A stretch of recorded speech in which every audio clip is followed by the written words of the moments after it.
Olá pessoal, começa agora a segunda temporada da Semana do Vestibulando, um programa todinho voltado para você, candidato ao Vestibular UESB 2024. E durante essa semana você vai conferir comentários dos livros e filmes que serão cobrados nas provas. E além disso, também teremos uma discussão super bacana sobre orientação vocacional. Não perca os próximos dias.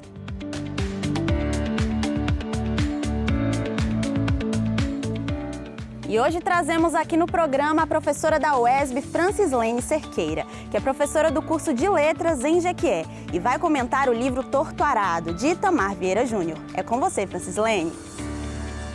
Passado muito tempo, resolvi tentar falar. Ainda recordo da palavra que escolhi, arado. Me deleitava vendo meu pai conduzindo o arado velho da fazenda carregado pelo boi, rasgando a terra para depois lançar grãos de arroz em terrões marrons e vermelhos revolvidos. Gostava do som redondo, fácil e ruidoso que tinha ao ser enunciado: vou trabalhar no arado. O som que deixou minha boca era uma aberração, uma desordem, como se no lugar do pedaço perdido da língua tivesse um ovo quente. Era um arado torto, deformado, que penetrava na terra de tal forma a deixá-la infértil, destruída, dilacerada. Olá, sou Francislene Cerqueira de Jesus, professora adjunta da Universidade Estadual do Sudoeste da Bahia, professora de Libras do Departamento de Ciências Humanas e Letras no campus Jequié. Sou formada em Letras, gosto muito de literatura, então ler é um hábito para mim, assim, faz parte da minha rotina diária. E nesse momento a gente vai compartilhar algumas coisas aqui sobre este livro, O Torto Arado, que é um livro que tem encantado o país inteiro desde que foi lançado em 2019.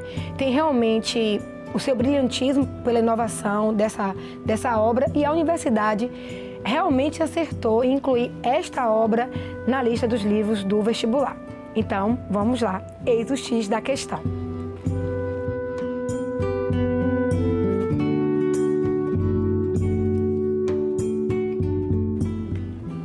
O Torto Arado, ele narra a história envolvendo duas irmãs, a Bibiana e a Belonise, e que se envolvem num acidente que muda para sempre a vida das duas.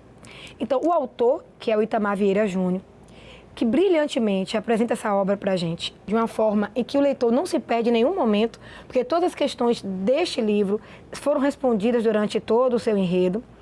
E ele tem uma coisa que é magnífica, ele tem 3 capítulos e tendo como voz 3 mulheres, vozes femininas. Então, as mulheres estão, assim, em todo o enredo desta obra.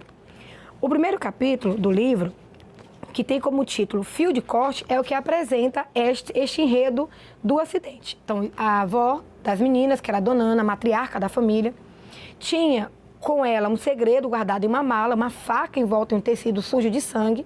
As crianças encontram essa mala, essa caixa, se envolvem ali com brilho, porque o livro, o autor apresentou aquela faca com uma coisa assim, brilhante, que chamava a atenção. Elas levam essa faca de uma forma assim, meio que encantada na boca, e uma delas tem um acidente e perde a língua.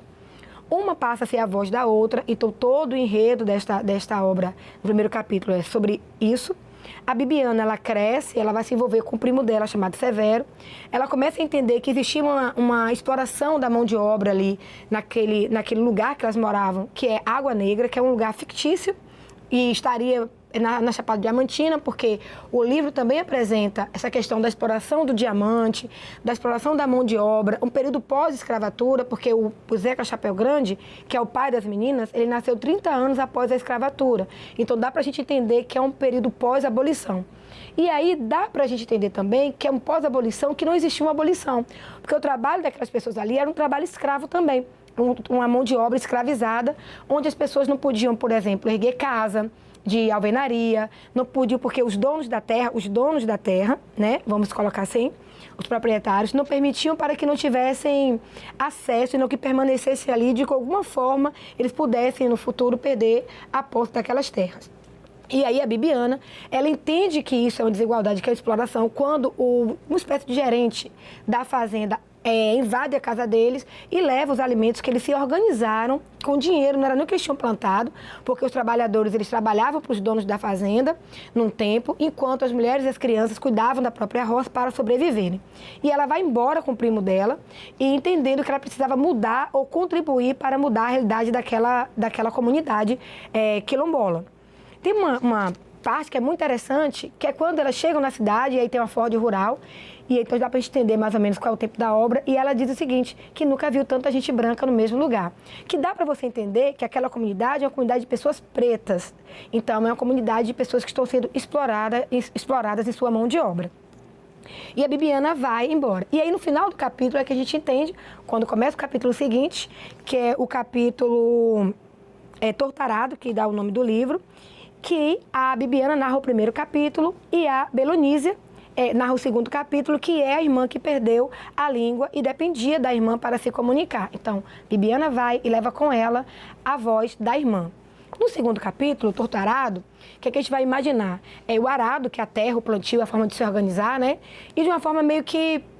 Eu vou usar o termo que a gente muito popular, né? Meio torta, capenga, destronchado de alguma forma, que eles tinham de sobreviver naquele lugar. Então ela tenta, mesmo sem conseguir falar, pronunciar isso, o torto arado, que é um termo que o autor Itamar Vieira, que é um funcionário do INCRA, um servidor público, um pesquisador que vai para a Chapada para fazer o levantamento disso, que traz para a gente o jaré, que é a religião de matriz africana, que só existia lá naquela região.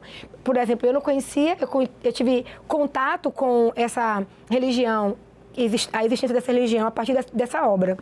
E aí a Belonísia começa a narrar o segundo capítulo e dizendo da mágoa dela pelo fato da irmã ter ido embora. No primeiro capítulo, a irmã tem um equívoco e aí acha que a Belonísia se envolveu com o primo Severo e aí ela é punida pela mãe por conta disso. E no segundo capítulo a gente vai entender o ponto de vista da Belonísia. O que o Itamar Vieira faz nessa obra? Ele vai falar sobre racismo, reforma agrária, violência contra a mulher, vai falar de organização dos trabalhadores, da mão de obra escravizada na pós-abolição, quando nem podia mais ter mão de obra escravizada, sem falar nada disso. Se precisar falar sobre essas coisas. E a Belonísia, ela vai casar com o Tobias, ela vai escolher, ela vai escrever para a mãe dela, quero morar com o Tobias, ela quero, escreve quero, vai com o Tobias, chega lá, ela começa a ser violentada por este homem. Não fisicamente, porque a Belonísia se torna uma mulher forte, uma mulher muito dona de si, muito consciente do seu lugar, ela enfrenta tudo, protege uma vizinha, faz tudo, e ela começa a mostrar uma mulher muito forte, que até então a gente vai pensando que ela vai ficar nesse lugar de subserviência e não é o lugar que ela ocupa. O terceiro capítulo é o capítulo que eu me envolvi muito, porque fala de uma entidade chamada Santa Rita Pescadeira, que está lutando para não ser esquecida por aquela comunidade. Então, e aí nos faz pensar na importância que esse livro tem quando faz com que jovens e pessoas que estão prestando vestibular voltem para entender a realidade e a formação do povo brasileiro, desses lugares remanescentes de quilombos, dessas religiões de matrizes africanas, dessa forma que o povo tinha de se cuidar, de se curar, de se entender enquanto comunidade. E ela vai narrando toda a história a partir do ponto de vista de uma entidade que está fora desse lugar. Então vai contar por que a dona Ana estava com demência, a história da faca, a forma como o Severo foi assassinado. E é interessante que o Severo é assassinado, mas tentam apagar a história de um homem negro, porque além de tudo, lutar pela terra, lutar pelas pessoas, as pessoas que assassinaram ele tentam colocar nele a culpa e tentar apagar a memória dele. E a família dele vai atrás para tentar não, e consegue fazer com que isso não aconteça. Então é um livro que envolve o leitor durante todo o processo, não se perde, você não se perde, você fica envolvido ali o tempo todo, é uma leitura fácil, fluida e que não dá para a gente não entender, porque a forma como ele escreve é muito fluida, é muito tranquila e muito próxima da nossa realidade no Brasil.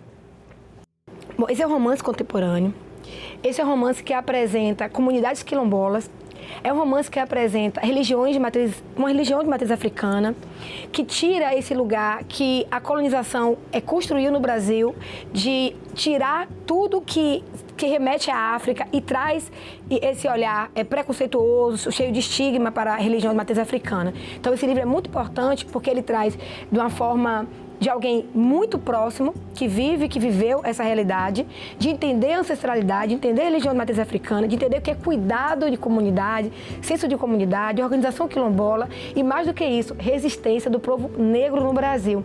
Sem contar que é um livro que apresenta o lugar das mulheres nessas comunidades, e quanto são mulheres fortes, poderosas, resistentes. Um lugar, por exemplo, que apesar de ter um homem, o Zeca Chapéu Grande, que era o líder da família, essa questão de gênero não era uma questão para aquela comunidade, porque eles viviam tão em harmonia que estar junto em comunidade era a melhor coisa que aquele povo poderia ter. Então esse livro é um livro que apresenta para nós, inclusive pessoas pretas, pessoas negras no Brasil, um acalanto no sentido de entender a nossa história de uma forma tão linda e plena. Então, se vocês tiverem tempo, tem um filme na Netflix, A Cor Púrpura, e vocês poderiam assistir esse filme, que é incrível também, vai te ajudar a entender isso aqui. Eu li um outro livro da Toni Morrison, que é Amada, que vai falar sobre uma outra perspectiva dessa questão espiritual e do nosso entendimento ancestral de algumas questões. Vocês podem ler um livro que eu gosto muito, é um livro muito contemporâneo também, que é do Silvio de Almeida, que é o Racismo Estrutural, porque a gente vai conseguir entender a partir dessa obra, embora palavras como racismo, exploração da mão de obra, reforma agrária, sindicato, organização dos trabalhadores, violência contra a mulher, porque a Belonise ela vai sofrer isso, né, diretamente, não estejam assim estejam escritas no texto, a obra vai te dar esses elementos você lendo. Então você pode procurar textos que tratem do Brasil pós-escravatura, de como as pessoas, depois que foram libertas, porque até hoje a gente sabe que não fomos ainda, isso não aconteceu. A gente precisa de uma reparação para que isso aconteça. Você tem que ler para entender como que o povo preto no Brasil se estruturou e como essas pessoas, como nós, somos explorados de alguma forma até hoje, como o nosso povo tem vivenciado essas questões de exploração até hoje, até os dias atuais. Muito obrigada pela sua participação, professora. Bom, pessoal, e por aqui finalizamos com a nossa convidada que comentou o livro Torto Arado. E no próximo bloco teremos mais comentaristas fazendo uma breve análise sobre o filme Cabra Marcado para Morrer, do diretor Eduardo Coutinho. Não sai daí!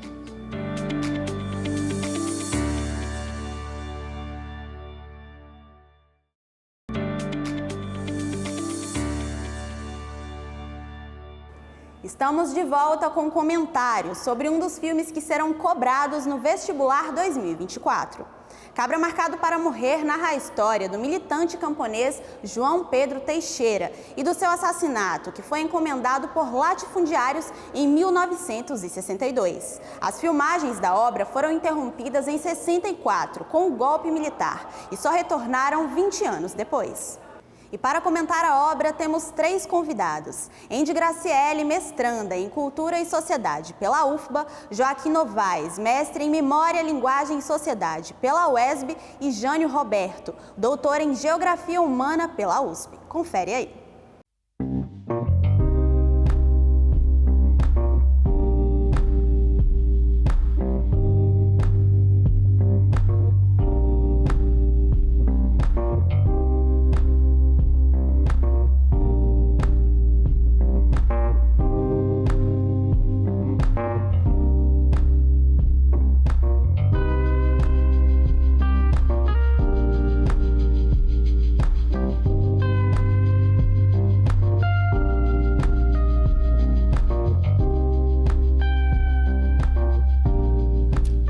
Cabra Marcado para Morrer, esse filme de Eduardo Coutinho, esse documentarista tão importante para o cinema brasileiro e que retratou tantas faces do Brasil, né? Do Brasil metropolitano, do Brasil rural, do Brasil profundo. Ele trabalha com várias camadas sobrepostas, numa estrutura mais ou menos espiralar. Para começar, ele é um filme sobre um filme. É um filme sobre um filme que deveria ter sido feito em 1964, mas que foi interrompido pela ditadura militar. O filme foi interrompido, as vidas foram interrompidas naquele momento. Quase 20 anos depois, o Eduardo Coutinho retoma essas filmagens desse primeiro filme, né, que seria lá na década de 60, e retoma também a história dessas personagens que estavam sendo retratadas nesse filme. Então ele vai novamente à região de Pernambuco, né, ao sertão nordestino, para encontrar essas pessoas que estavam envolvidas na produção do primeiro filme. O primeiro filme, ele retratava a morte de um líder camponês, João Pedro, que foi morto pelos latifundiários da região. E ele era um líder do movimento social, um líder da Liga Camponesa. O assassinato desse líder foi muito emblemático no momento em que estavam acontecendo as reformas de base, né? Estávamos caminhando para acontecer as reformas de base, a reforma agrária, etc. E esse foi um crime que chocou muito. E não só chocou, esse foi um crime sobre o qual foi construída uma narrativa que a gente já poderia, se fosse hoje, a gente chamaria de fake news. O filme de Coutinho mostra muito isso, de que o João Pedro e os seus companheiros de luta, que eles eram bandidos, que eles estavam querendo submeter os camponeses na força, querendo transformar os camponeses em uma raça subhumana. Tudo isso foram coisas que saíram nos jornais à época, que a gente já poderia fazer um paralelo com hoje, né? Em que as fake news estão sendo tão utilizadas. Naquele momento já existia também essas narrativas mentirosas, né? Essas narrativas que distorcem a realidade para poder influenciar as pessoas. E o filme de 1981, né? Que é o filme mesmo, Cabra Marcado para Morrer, que foi lançado, ele retoma muito bem essas questões e ele vem para trazer uma outra versão dessa história. Então é como se fosse também uma retomada da narrativa, uma maneira de recontar essa história agora com a versão dos camponeses, das pessoas que estavam envolvidas com esse movimento. E aí, quase 20 anos depois, quando ele vai retomar essas filmagens, reencontrar esses personagens, uma coisa muito interessante é que essa história vai ser contada do ponto de vista de uma mulher, que é a Elizabeth, que era mulher do João Pedro, o camponês assassinado. Da década de 60, quando estavam sendo feitas as gravações para o primeiro filme, Elizabeth já participava dessas gravações. Ela faria justamente a personagem dela mesma, da mulher do João Pedro que foi assassinado. Então ela já estava envolvida com as gravações desde aquela época. Na retomada do filme na década de 80, o foco passou a ser a história dessa mulher. Essa mulher cujo marido foi barbaramente assassinado, que ficou com mais de 10 filhos para cuidar. Essa mulher que teve que se esconder da repressão da ditadura militar, com o golpe de 64, teve que se separar dos seus filhos. Essa mulher que perdeu filhos que se suicidaram, que foram assassinados, filhos que ela não sabe mais por onde estão. Então, a história passa a ser contada também do ponto de vista dela, com foco nela, nessa personagem Elizabeth. E aí a gente já passa para um outro ponto do filme que é muito interessante também, enquanto narrativa, enquanto montagem até, que é a forma como as histórias particulares contam a história geral e como a história geral contam histórias particulares. Então, a gente, ao tomar conhecimento da Elizabeth, da história dos seus filhos e filhas, da forma como ela teve que se esconder durante 20 anos, ela teve que mudar de nome, teve que ter essa vida paralela, isso conta muito de uma época, né, que é a época da ditadura militar. Ao contar a história pessoal de uma personagem, isso está refletindo o que estava acontecendo também na história geral, na história do Brasil, né, na sociedade. E da mesma forma, quando se conta a história do que aconteceu, os fatos, os acontecimentos da época, isso também reverbera nas narrativas individuais. Então, tem um momento muito bonito do filme, por exemplo, em que os camponeses estão vendo as imagens que foram filmadas deles na década de 60. Então, são camponeses de vida sofrida, né? Está muito estampado no rosto deles, que estão assistindo às filmagens da década de 60 que eles não tinham visto ainda. Porque, né, o movimento se desfez e as pessoas passaram ou para a clandestinidade ou mudaram, né, de cidade. E naquele momento é muito bonito ver no rosto deles o que é para eles estarem se vendo numa tela. E aí a gente tem que lembrar que na década de 80 a gente não tinha celular, smartphone, a gente não tinha a facilidade que a gente tem hoje para se ver numa tela, seja de cinema, seja de celular, seja de computador. Embora esse filme seja muito duro de ver, porque tem imagens de assassinatos e conta histórias muito fortes e pesadas, apesar disso, tem esses momentos de beleza no filme, que tanto a condução de Eduardo Coutinho, quanto a narrativa, quanto a montagem, desvelam pra gente, sabe? Momentos de afeto, de beleza mesmo, que o cinema pode proporcionar, ainda que conte histórias que não são, em si, belas, né? Que são, pelo contrário, histórias... Têm sua beleza, mas são histórias trágicas, principalmente em relação à política brasileira. Outra coisa relevante sobre o filme é que ele é uma obra documentária que conta a história de um filme de ficção que estava sendo feito sobre uma história real. Então são várias camadas sobrepostas. E nesse filme da década de 60 que estava sendo feito, as gravações estavam acontecendo no início do ano de 1964, que vocês sabem foi o ano do golpe militar. Quando foi em março de 64, com o golpe militar, os camponeses dos movimentos sociais, da Liga Camponesa, e também os artistas começaram a ser barbaramente caçados pelo exército e pelas polícias militares de alguns estados. Quando a polícia da Paraíba chegou em Pernambuco, eles estavam atrás de armas dos revolucionários. E o que eles encontraram lá foram filmadoras, filmes, negativos, tripés, ou seja, foram equipamentos de cinema. O que é muito simbólico no sentido de que o cinema estava sendo utilizado como arma de guerra, mas não uma arma letal, uma arma simbólica que estava sendo utilizada a favor dos camponeses dos movimentos sociais. Então, as armas que o exército chegou tão afoito para encontrar e torturou pessoas para poder saber onde estavam essas armas, onde estavam os cubanos, os revolucionários, na verdade, o que eles encontraram foram equipamentos de cinema e as pessoas que eles estavam procurando eram cineastas, artistas, contando a história verdadeira do Brasil. Infelizmente, é o que marca o filme também. A gente pode lembrar de vários outros ativistas, né, que morreram pela sua luta social, morreram porque estavam atuando na transformação do mundo. Então a gente pode lembrar da Irmã Dorothy, de Chico Mendes, dos integrantes, né, do MST, que têm morrido todos os dias em ações bárbaras contra eles, de Mãe Bernadette, por exemplo, né, que foi assassinada em Salvador, dos ciganos, por exemplo, né, que também têm sido assassinados barbaramente, de Marielle, que acabou sendo um marco, né, o assassinato de Marielle, também porque estava na luta, também uma pessoa marcada para morrer. Então, acho pertinente a gente fazer essa leitura também, não só do filme, mas do título, e pensar isso, né? Quantas pessoas estão marcadas para morrer porque estão atuando socialmente, querendo um mundo melhor.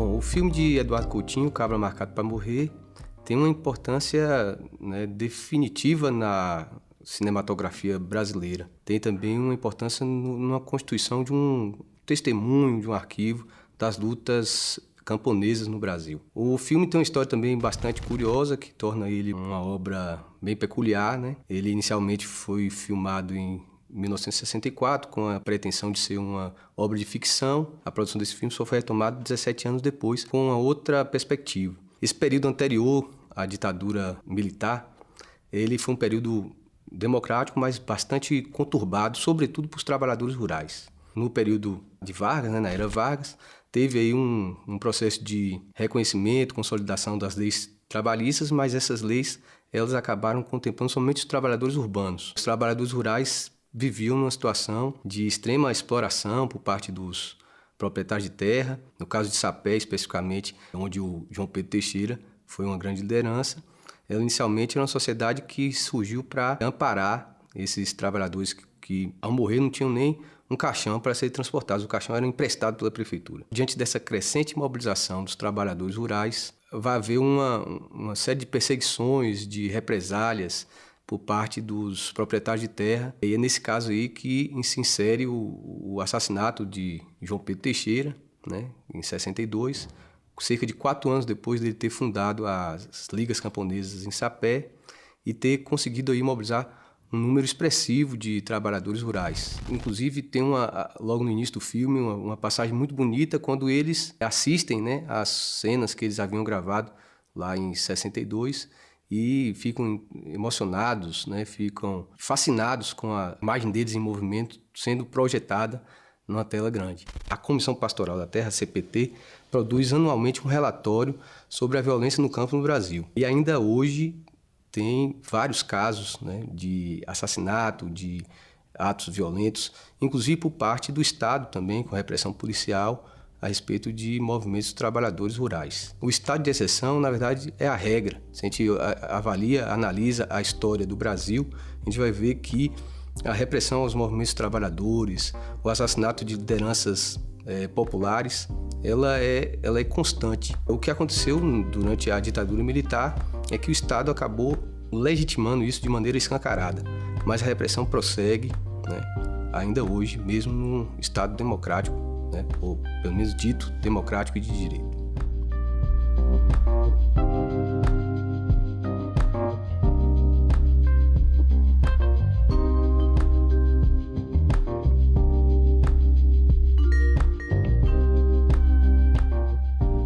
filme Cabra Marcado para Morrer traz para nós, né, a questão agrária brasileira, sobre a ótica de um movimento camponês a partir da organização das ligas camponesas no estado de Pernambuco e no estado da Paraíba. Então, uma relação entre os grandes proprietários fundiários rentistas e os camponeses sem terras e que viviam de atividades agrícolas nesses dois estados. Uma relação forte com a produção da cana-de-açúcar e nas relações de trabalho até então estabelecidas. Existe uma relação também de muita violência, né? Violência instituída pelos grandes fazendeiros que tinham os seus jagunços, né?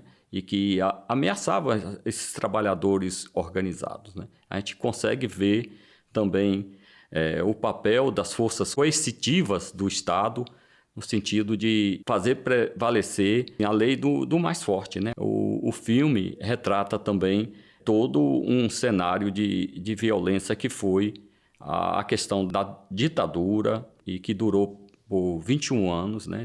Então, no contexto atual que nós estamos vivendo, é necessário que a gente repense e que busque atender a uma necessidade urgente que nós temos de famílias que têm na mobilidade do trabalho, né, precisam vender a sua força de trabalho, de serem reconhecidos enquanto camponeses que são.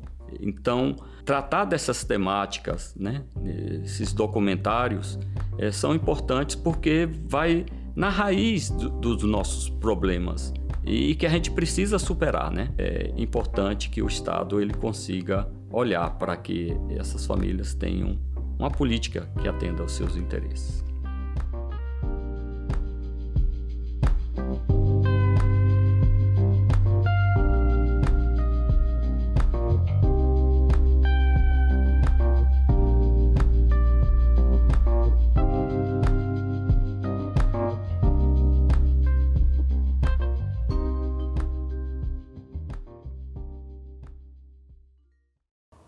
Obrigada pelos comentários, pessoal. E o primeiro dia da nossa semana do Vestibulando fica por aqui. Mas amanhã tem mais comentários, começando pelo comentário do livro A Legião Estrangeira, da escritora Clarice Lispector. E logo depois tem o comentário do filme Filho de Boi, de Haroldo Borges. E para saber mais sobre o vestibular, acesse o esb.br/vestibular. Tchau, tchau, até amanhã!